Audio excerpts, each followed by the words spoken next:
Imagine you were born in a poor family, in a poor country, and by the time you were 28 years old, you have so much money you can't even count it.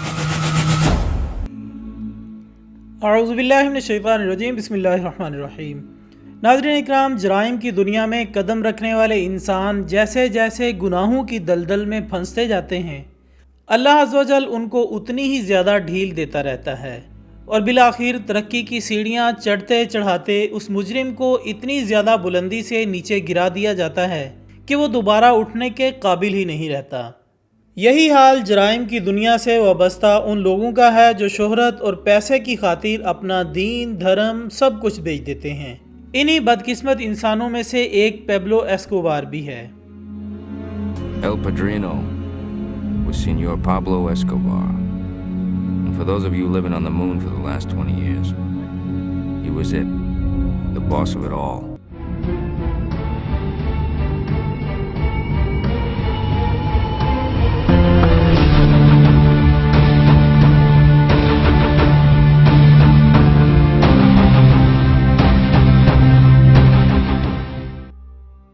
دوستو، 1 دسمبر 1949 کو Colombia میں پیدا ہونے والا Pablo نہ صرف ایک بڑے پیمانے پر منشیات کا مالک تھا، بلکہ منشیات فروشی کے دھندے میں ایک ڈان سمجھا جاتا تھا۔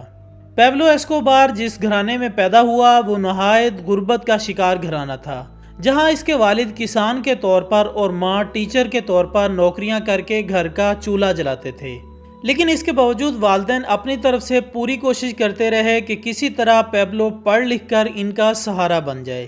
مگر پیبلو ایسکوبار کا رجحان پڑھائی کی طرف نہ تھا، بلکہ وہ خود کو غربت کے چنگل سے بچانے کے لیے نئے نئے راستے ڈھونڈتا رہتا۔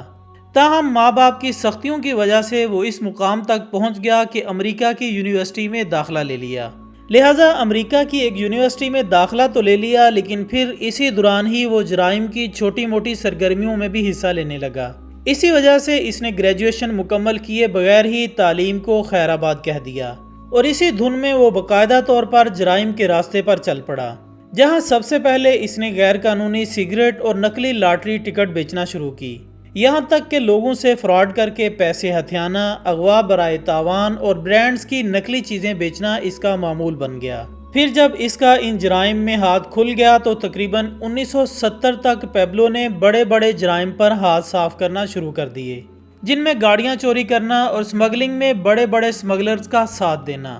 جبکہ کوکین جیسی نشہ آور چیزوں کو عام لوگوں تک رسائی دینا اس کی جرائم کی فہرست میں شامل تھا، جو کہ بعد ازاں اس قدر پھیل گیا کہ جلد ہی کولمبیا کوکین بیچنے والا سب سے بڑا شہر بن گیا، اور پھر آہستہ آہستہ اس شہر کا کاروبار اس حد تک پھیلنے لگا کہ امریکہ جیسے ملک میں بھی اس کی اسمگلنگ کی جانے لگی، اور کئی ذرائع سے کوکین امریکہ میں پہنچائی جانے لگی، کیونکہ امریکہ میں اس کی مانگ دن بدن بڑھتی چلی جا رہی تھی،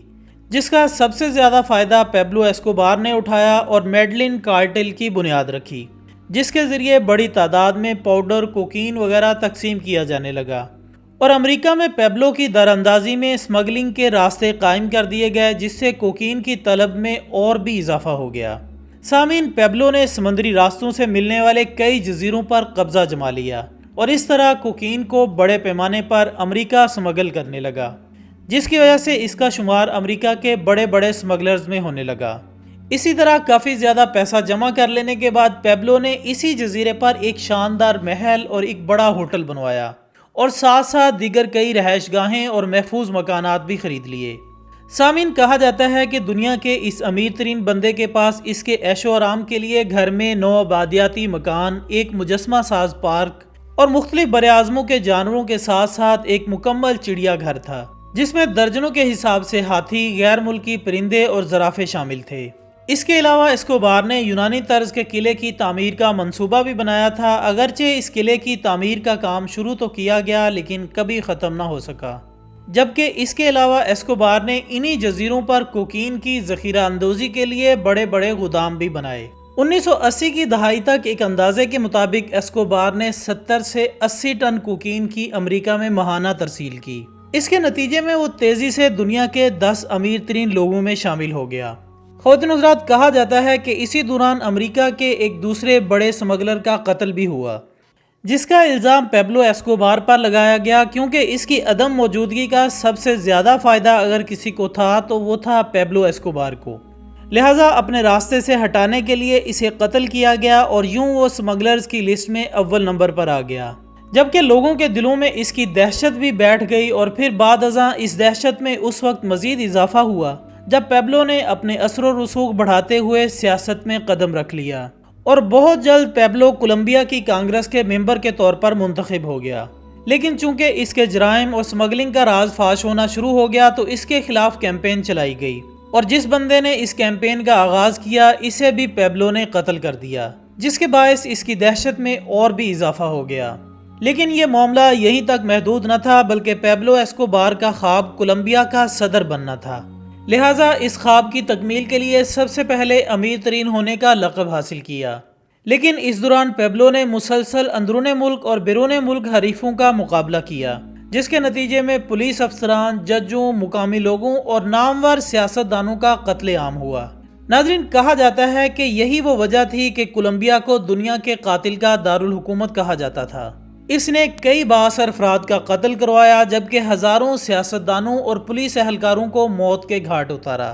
ایک اندازے کے مطابق اس کے قتل کیے گئے لوگوں کی تعداد 5000 کے قریب تھی۔ لیکن ان سب کے باوجود پیبلو کو وہ مقام حاصل نہ ہو سکا جس کی اسے خواہش تھی، مگر پھر بھی 1985 تک وہ دنیا کے 10 امیر ترین انسانوں کی فہرست میں شامل ہو چکا تھا۔ دوستو، کہا جاتا ہے کہ پیبلو ایسکوبار جتنے زیادہ پیسے اکٹھے کرنے میں لگا رہتا اتنا ہی وہ غریبوں کی امداد بھی کرتا،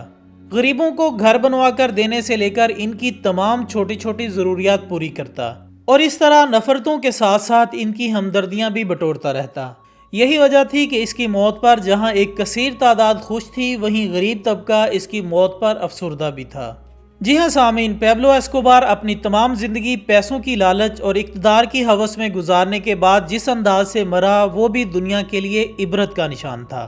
دوستو، اس کے جرائم کی روک تھام کے لیے امریکہ نے کئی دفعہ کولمبیا سے پیبلو ایسکوبار کی گرفتاری مانگی، لیکن چونکہ پیبلو اس قدر بااثر تھا کہ کوئی اتنی ہمت نہ رکھتا کہ اسے گرفتار کر سکے۔ اس کے علاوہ بھی پیبلو نے کولمبیا حکومت پر جو احسانات کیے، اس کی وجہ سے کوئی بھی اس کے خلاف اٹھ کھڑا ہونے کی ہمت نہ رکھتا تھا۔ لیکن جب امریکہ کی طرف سے دباؤ بڑھ گیا تو خود پیبلو نے کسی منصوبے کے تحت خود کو کولمبیا حکومت کے سامنے سرنڈر کرنے کا فیصلہ کیا، لیکن ساتھ ہی کچھ شرائط بھی طے کی اور اپنے لیے خود ایک جیل بنائی جہاں پر ہر طرح کی آسائش پیبلو کی خواہش کے مطابق رکھی گئیں۔ لیکن ناظرین، جیل میں مقید ہونے کے بعد بھی پیبلو اپنے جرائم سے باز نہ آیا اور مختلف ذرائع سے اس سلسلے کو جاری رکھا، جس پر کولمبیا کی حکومت نے اسے اپنی جیل میں مکمل طور پر بند کرنے کا فیصلہ کر لیا۔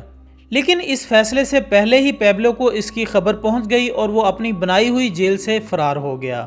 ہر جگہ تلاش کرنے کے باوجود اس کا سراغ نہ مل سکا،